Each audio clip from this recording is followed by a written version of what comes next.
சங்கூர் பாபாவுக்கு சொந்தமான 14 இடங்களில் அமலாக்கத்துறையினர் அதிரடி சோதனை நடத்தினர். உத்தரப்பிரதேசத்தில் சங்கூர் பாபா என அழைக்கப்படும் ஜமாலுதீன் மதமாற்றம், வெளிநாட்டு நிதியை தவறாக பயன்படுத்துதல் உள்ளிட்ட பல குற்ற செயல்களில் ஈடுபட்டதாக அமலாக்கத்துறை வழக்கு பதிவு செய்து விசாரித்து வருகிறது.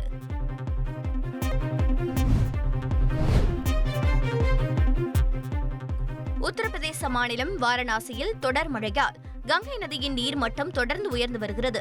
வாரணாசியில் கங்கை நதியின் நீர்மட்டம் புதன்கிழமை சுமார் 69 மீட்டரை எட்டியதாக மத்திய நீர் ஆணையம் தகவல் தெரிவித்துள்ளது.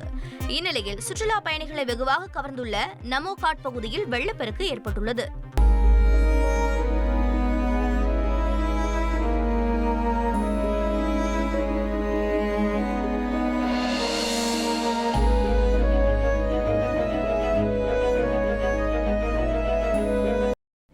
ஃப்ரெண்ட் ஆக்கிக்கோங்க. தந்தி டிவியின் சப்ஸ்கிரைபர்ஸ் அண்ட் ஃபாலோவர்ஸ் குடும்பத்துல நீங்களும் இணையுங்க.